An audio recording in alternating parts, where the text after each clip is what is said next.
¿Qué pasaría si tu mente no se alterara ni en los peores días? Los estoicos vivieron entre guerras, pérdidas y traiciones, y aún así no perdían el control. Hoy descubrirás sus 7 reglas más poderosas para dominar tus emociones.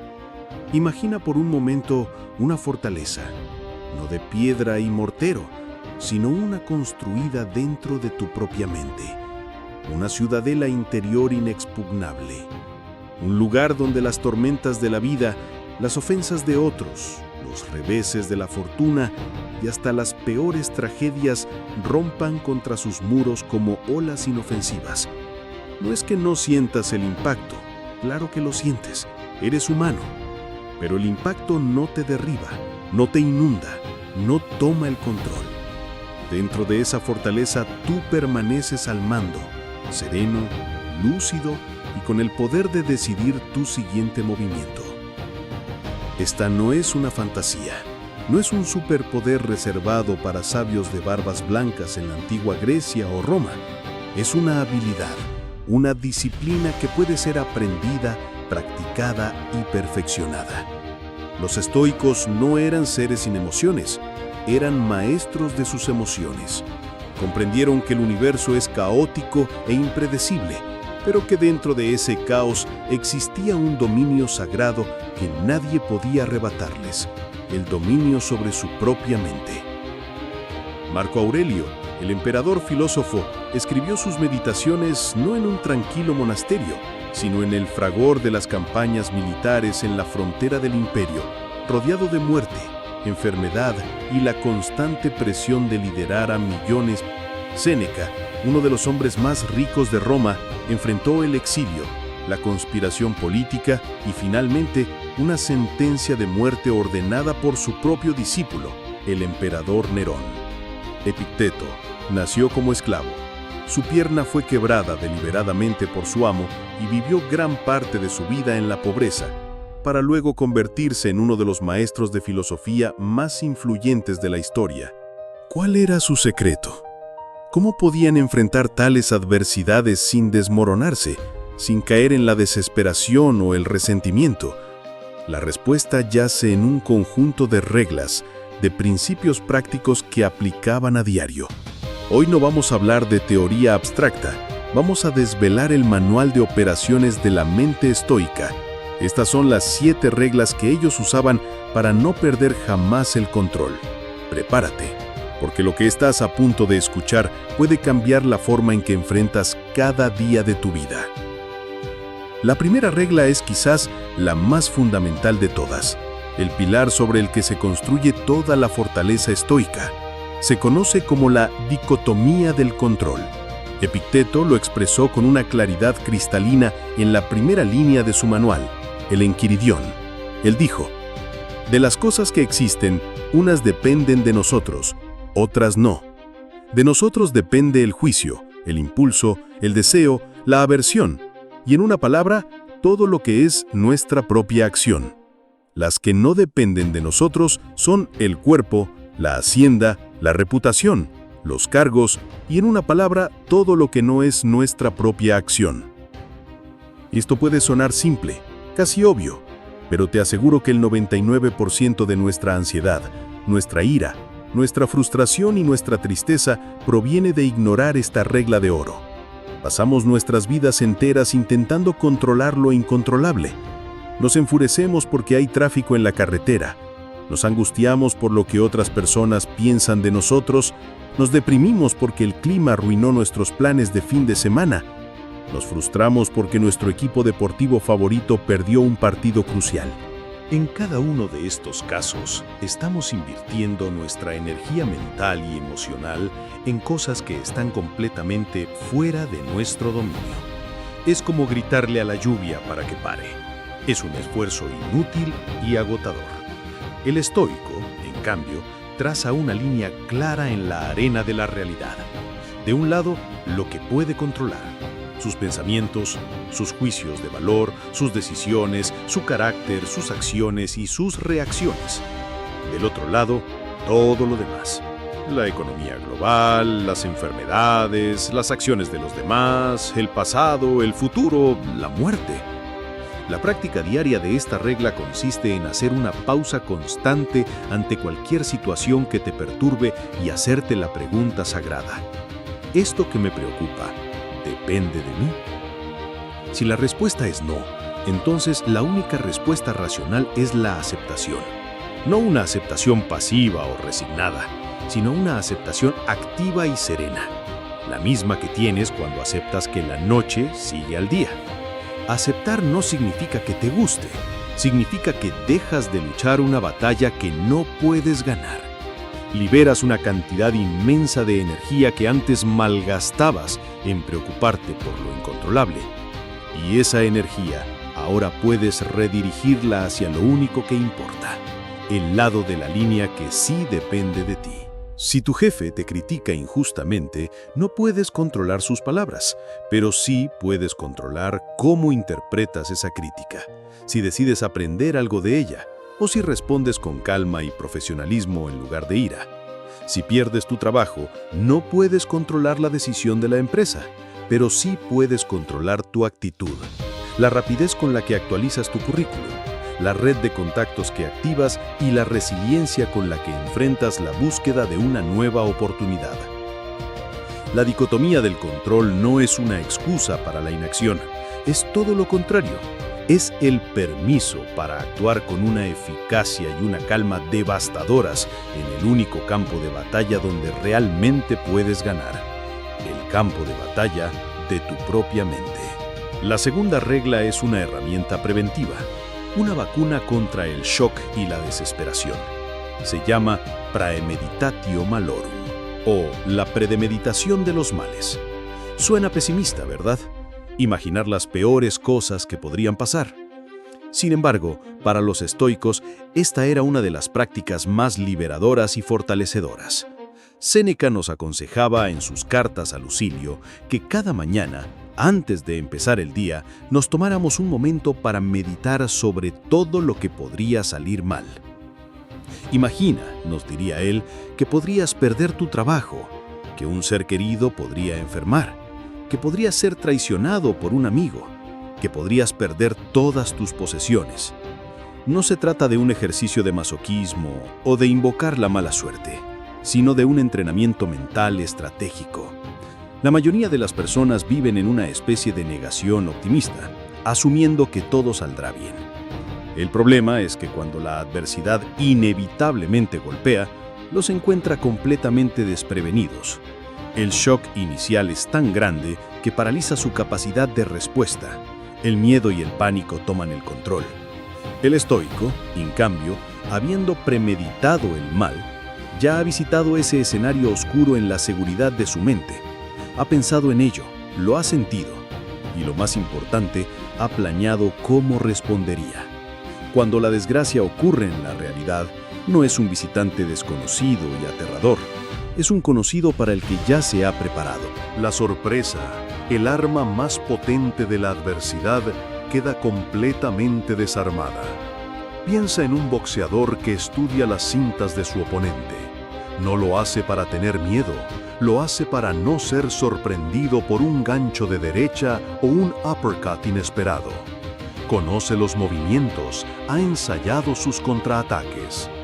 De la misma manera, al premeditar la pérdida de tu empleo, no solo reduces el impacto emocional si llega a suceder, sino que también te preguntas, ¿cómo actuaría yo con virtud en esa situación? ¿Cómo demostraría coraje y resiliencia? ¿Qué pasos prácticos tomaría? Quizás te motive a mantener tu red de contactos activa, a ahorrar un fondo de emergencia o a seguir aprendiendo nuevas habilidades. Al premeditar una enfermedad, quizás te motive a cuidar mejor tu salud hoy, a valorar cada día de bienestar. Además, este ejercicio tiene un maravilloso efecto secundario. Fomenta una profunda gratitud por el presente. Cuando imaginas vívidamente que has perdido algo que amas y luego abres los ojos y te das cuenta de que todavía está ahí, tu trabajo, tu salud, tus seres queridos, de repente dejas de darlos por sentado. Los aprecias con una intensidad renovada. La premeditatio malorum no te convierte en una persona negativa, te convierte en una persona preparada, resiliente y profundamente agradecida. Roba al futuro su poder para aterrorizarte y te ancla con fuerza en el poder de la hora. Es la armadura que te pones cada mañana antes de salir a la batalla de la vida. La tercera regla transforma la propia naturaleza de la adversidad. Es el principio encapsulado en la famosa frase de Marco Aurelio: el impedimento a la acción avanza la acción. Lo que se interpone en el camino se convierte en el camino. En otras palabras, el obstáculo es el camino. Esta es una de las ideas más revolucionarias y empoderadoras del pensamiento estoico. Para la mayoría de las personas, un obstáculo es una señal de stop, un muro, el final del camino.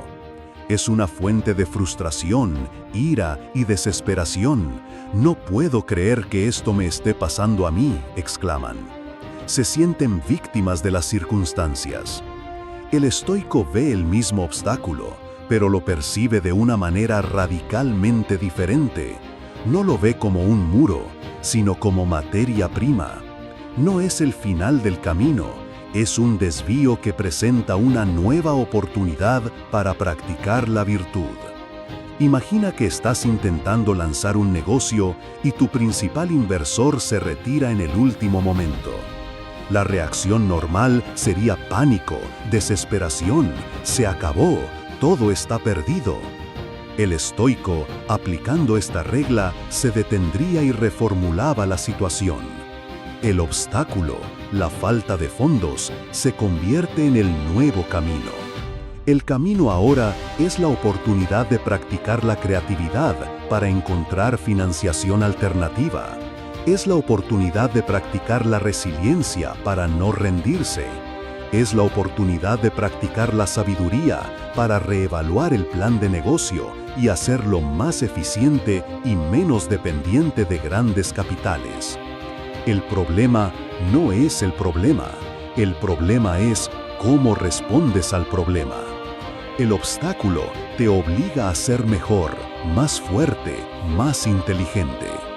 Cuando alguien te insulta, el obstáculo es la ofensa. El camino es la oportunidad de practicar la paciencia y el autocontrol. Cuando te enfrentas a una tarea increíblemente difícil en el trabajo, el obstáculo es la dificultad. El camino es la oportunidad de practicar la perseverancia y la diligencia. Cuando la vida te presenta una pérdida dolorosa, el obstáculo es el dolor. El camino es la oportunidad de practicar el coraje, el amor y la capacidad de encontrar significado incluso en el sufrimiento. Esta regla te saca del papel de víctima y te coloca en el papel de alquimista.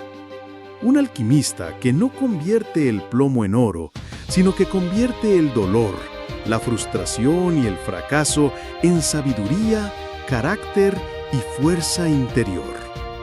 Cada vez que te encuentres con un bloqueo, en lugar de maldecirlo, pregúntate: ¿cómo puedo usar esto? ¿Qué virtud me está pidiendo esta situación que practique? ¿De qué manera este obstáculo puede, de hecho, hacerme avanzar? Al adoptar esta mentalidad, dejas de ser alguien a quien le pasan cosas y te conviertes en alguien que usa todo lo que le pasa para crecer. Nada puede detenerte, porque todo lo que intenta detenerte se convierte en el combustible que te impulsa hacia adelante. La cuarta regla estoica es quizás la más elevada y la que requiere una mayor rendición. Se llama amor fati, que en latín significa amar tu destino. No se trata simplemente de tolerar lo que sucede, ni siquiera de aceptarlo. Va un paso más allá. Se trata de amarlo, de abrazarlo con todo tu ser, ya sea bueno, malo o indiferente. Friedrich Nietzsche, quien fue un gran admirador de los estoicos, consideró esta su fórmula para la grandeza en un ser humano. Es el arte de ver la necesidad en las cosas y no solo soportarla, sino amarla. Para los estoicos, el universo está gobernado por el logos, una razón divina, una red interconectada de causa y efecto. Todo lo que sucede, desde la caída de una hoja hasta el surgimiento de un imperio, es parte de este vasto y perfecto tapiz. Tu vida, con todos sus giros inesperados, sus alegrías y sus tragedias, es un hilo esencial en ese tapiz. Resistirte a lo que sucede, desear que las cosas hubieran sido diferentes, es como si el hilo rojo del tapiz deseara ser azul. Es una lucha contra la propia naturaleza de la realidad, una lucha que solo puede generar sufrimiento. Amor Fati te invita a decir sí a la vida, un sí rotundo e incondicional. Cuando consigues ese ascenso que tanto deseabas, dices sí. Cuando te despiden inesperadamente, también dices sí. Cuando encuentras el amor, dices sí. Cuando una relación termina, también dices sí. No es un sí de resignación, es un sí de confianza. Confianza en que incluso los eventos que en este momento parecen terribles son necesarios para tu camino. Son los eventos que te forjarán, que te enseñarán, que te convertirán en la persona que estás destinado a ser. Pensemos en la historia de un hombre que sufre un accidente y pierde la capacidad de caminar. La reacción inicial es de devastación, de rabia contra el destino. Pero con el tiempo, a través de la práctica del amor fati, podría llegar a amar este nuevo camino. Quizás descubre una fuerza interior que no sabía que tenía. Quizás comienza a escribir o a pintar, descubriendo un talento oculto. Quizás su nueva perspectiva sobre la vida le permite conectar con la gente a un nivel mucho más profundo. Años después, podría mirar hacia atrás y decir, ese accidente fue lo mejor que me pudo haber pasado. No porque el accidente en sí fuera bueno, sino porque amó el destino que le fue dado y lo utilizó como catalizador para un crecimiento extraordinario. Amor fati es la decisión de no querer que nada sea diferente, ni en el pasado, ni en el futuro, ni por toda la eternidad. Es mirar tu vida con todas sus cicatrices y sus triunfos y decir, esto es mío, lo quiero así, lo amo. Esta regla es el antídoto definitivo contra el arrepentimiento, el resentimiento y la amargura. Te libera de la carga de desear una realidad diferente y te permite sumergirte por completo en la belleza y el poder de la tuya. La quinta regla nos ofrece una herramienta de perspectiva instantánea. Es lo que se conoce como la vista desde arriba. Marco Aurelio la practicaba constantemente en sus meditaciones. Se trata de un ejercicio de visualización mental diseñado para reducir nuestros problemas, ansiedades y nuestro ego a su tamaño real, que es, en la mayoría de los casos, minúsculo. El ejercicio es simple, pero increíblemente poderoso. Cuando te sientas abrumado por una situación, por un conflicto, por una preocupación, cierra los ojos por un momento y comienza a elevarte. Imagina que flotas por encima de tu cuerpo, viendo la habitación en la que te encuentras. Sigue subiendo, por encima de tu edificio, de tu calle, de tu barrio. Ves tu ciudad entera como un pequeño mapa debajo de ti. Las luces de los coches son como pequeños insectos luminosos. Sigue subiendo. Ahora ves tu país entero, los contornos de la costa, las cordilleras como arrugas en un papel. Sigue subiendo más y más alto hasta que la tierra se convierte en una hermosa esfera azul y blanca suspendida en la negrura del espacio. Desde aquí, desde esta perspectiva cósmica, ¿dónde está tu problema? ¿Dónde está esa discusión que tuviste con tu pareja? ¿Dónde está esa presentación de trabajo que te tiene tan nervioso? Han desaparecido. Son invisibles, insignificantes en la inmensidad del cosmos. Pero el ejercicio no tiene por qué detenerse ahí. Desde esta vista, mira hacia atrás en el tiempo. Piensa en los miles de millones de personas que han vivido y muerto en este planeta. Piensa en los imperios que han surgido y han caído, en las guerras que se han librado, en las grandes tragedias y los grandes amores que se han desarrollado sobre esta misma esfera. Piensa en los dinosaurios que vagaron donde ahora se encuentra tu casa. Ahora mira hacia el futuro. Piensa en los miles de millones que vendrán después de ti, en los cambios que sufrirá el planeta, en el eventual enfriamiento del Sol. En el contexto de esta inmensidad de tiempo y espacio, ese problema que te parecía tan grande y tan consumidor se revela en su verdadera proporción. Esta práctica no tiene como objetivo hacerte sentir insignificante en un mal sentido, sino liberarte. Libera tu ego, que es la fuente de gran parte de nuestro sufrimiento. Nuestro ego nos hace creer que nuestros problemas son los más importantes del universo. La vista desde arriba nos recuerda humildemente que somos parte de algo mucho, mucho más grande. Calma la ansiedad al mostrar que la mayoría de las cosas por las que nos preocupamos no tienen una importancia duradera. Nos ayuda a enfocarnos en lo que realmente importa en nuestra breve existencia: las relaciones, la virtud, el propósito. Cuando un colega te robe el crédito por un trabajo, antes de explotar de ira, toma un respiro y sube. Desde la órbita terrestre, ¿realmente importa? Esta perspectiva te permite responder con calma, con sabiduría, en lugar de reaccionar con un ego herido. Es una herramienta que puedes usar en cualquier momento y en cualquier lugar para recuperar el control y la serenidad al instante. La sexta regla es quizás la más sombría en apariencia, pero una de las más vivificantes en la práctica. Es el recordatorio constante del memento mori. Recuerda que morirás. En nuestra cultura moderna, la muerte es un tabú. La evitamos. No hablamos de ella. Pretendemos que no existe. Vivimos como si fuéramos inmortales, malgastando nuestro tiempo en trivialidades, posponiendo nuestros sueños, guardando rencores y dejando para mañana las palabras de amor y gratitud que deberíamos decir hoy. Los estoicos, en cambio, miraban a la muerte directamente a la cara, no por una fascinación morbosa, sino porque entendían que la conciencia de la muerte es el catalizador más poderoso para vivir una vida plena y virtuosa. Séneca escribió: "No es que tengamos poco tiempo, sino que perdemos mucho". La muerte no es la tragedia es una vida no vivida. Memento Mori funciona como un filtro definitivo para tus prioridades. Cuando te enfrentas a una decisión, a un miedo o a una duda, pregúntate: a la luz de mi inevitable muerte, ¿qué importancia tiene esto?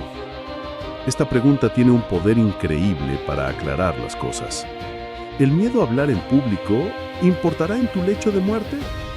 Probablemente no, pero el arrepentimiento de no haber compartido tu mensaje sí podría importar. ¿El rencor que guardas hacia un familiar valdrá la pena mantenerlo hasta el final? O quizás, sabiendo que el tiempo es limitado tanto para ti como para ellos, ¿la reconciliación se vuelve una prioridad urgente? El trabajo que odias pero que mantienes por seguridad, ¿es así como quieres pasar la única y preciosa vida que tienes? Practicar memento mori no significa vivir con miedo, significa vivir con urgencia y aprecio, significa no dejar para mañana los "te quiero", significa pedir perdón, significa tomar ese riesgo, escribir ese libro, hacer ese viaje. Significa saborear cada momento porque eres dolorosamente consciente de que tu número de momentos es finito. Steve Jobs, en su famoso discurso de Stanford, dijo que recordar que iba a morir pronto era la herramienta más importante que había encontrado para tomar las grandes decisiones de su vida. porque casi todo, las expectativas externas, el orgullo, el miedo al fracaso, todo eso se desvanece ante la cara de la muerte, dejando solo lo que es verdaderamente importante. Puedes practicar memento mori de muchas maneras. Algunos estoicos modernos colocan una calavera en su escritorio. Otros usan una aplicación en su teléfono que les recuerda su mortalidad. Otros simplemente se toman un momento cada día para reflexionar sobre la brevedad y la fragilidad de la vida. Sea cual sea el método, el objetivo es el mismo: usar la muerte como tu consejera más sabia para que te guíe hacia una vida de coraje, propósito y significado. No esperes a que una enfermedad te recuerde que tu tiempo es limitado. Recuérdatelo a ti mismo cada día y vive en consecuencia. Y así llegamos a la séptima y última regla, la que une a todas las demás y les da su verdadero propósito. Es el principio de que la virtud es el único bien. Para los estoicos, las cosas en el mundo se dividían en 3 categorías: las buenas, las malas y las indiferentes. Lo sorprendente es que colocaban en cada categoría. Para ellos, lo único verdaderamente bueno era la virtud, y la virtud se manifestaba a través de 4 cualidades cardinales: la sabiduría, entender el mundo y la diferencia entre lo bueno, lo malo y lo indiferente; la justicia, tratar a los demás con equidad y amabilidad; el coraje, enfrentar el miedo y el dolor con entereza; y la templanza, moderar nuestros deseos y apetitos, el autocontrol. Por otro lado, lo único verdaderamente malo era el vicio, la ausencia de estas cualidades: la cobardía, la injusticia, la ignorancia, la intemperancia. Ahora viene la parte más radical. Todo lo demás, absolutamente todo, caía en la categoría de indiferente. ¿Qué cosas son indiferentes? La salud, la enfermedad, la riqueza, la pobreza, la fama, la oscuridad, el placer, el dolor, la vida y la muerte. Esto es impactante para nuestra mente moderna. ¿Cómo puede la salud ser indiferente? ¿O la riqueza? Los estoicos no decían que no deberías preferir la salud a la enfermedad, o la riqueza a la pobreza. A estos los llamaban indiferentes preferidos. Por supuesto que es mejor estar sano que enfermo, pero la clave es que tu felicidad, tu tranquilidad, tu valor como ser humano no dependen de ellos. Tu bienestar interior, tu eudaimonía, solo depende de una cosa: tu carácter, de tu capacidad para actuar con virtud sin importar las circunstancias. Esta es la clave final para no perder el control, porque si tu felicidad depende de tu salud, perderás el control cuando enfermes. Si tu felicidad depende de tu dinero, perderás el control cuando el mercado caiga. Si tu felicidad depende de la opinión de los demás, vivirás en una montaña rusa emocional constante. Pero si tu felicidad, tu sentido del bien, reside únicamente en tu capacidad para ser una persona sabia, justa, valiente y moderada, entonces nada ni nadie puede quitártela. Eres invencible, porque siempre, en cualquier situación, tienes la oportunidad de practicar la virtud. En la riqueza, puedes practicar la templanza y la generosidad. En la pobreza, puedes practicar la resiliencia y la dignidad. En la salud, puedes practicar la gratitud y la vitalidad. En la enfermedad, puedes practicar el coraje y la paciencia. La situación externa no importa. Lo único que importa es la calidad de tu respuesta. Esta es la libertad definitiva. Es declarar tu independencia de la tiranía de las circunstancias externas. Es construir tu casa sobre la roca sólida de tu propio carácter, en lugar de sobre la arena movediza de la fortuna. Cuando la virtud se convierte en tu estrella polar, ya no te pierdes en las tormentas de la vida. Tienes una brújula interna que siempre te indica el camino hacia la serenidad y el control. Estas 7 reglas: la dicotomía del control, la premeditación de los males, ver el obstáculo como el camino, amar tu destino, la vista desde arriba, recordar que morirás y la virtud como único bien, no son meros conceptos intelectuales, son herramientas prácticas, un arsenal para la mente. No prometen una vida sin problemas o sin dolor, prometen algo mucho más valioso: la capacidad de enfrentar cualquier problema y cualquier dolor con gracia, con coraje y con una calma inquebrantable. Construir esa fortaleza interior no es un trabajo de un día, es una práctica diaria, una elección constante. Cada vez que eliges la aceptación sobre la frustración, la preparación sobre el miedo, la oportunidad sobre el obstáculo, la gratitud sobre el resentimiento, la perspectiva sobre la pequeñez, la urgencia sobre la procrastinación y el carácter sobre las circunstancias, estás colocando una piedra más en los muros de tu ciudadela interior. Y con el tiempo, esa fortaleza se volverá verdaderamente inexpugnable. No perderás el control porque te darás cuenta de que el verdadero control nunca estuvo en el mundo exterior.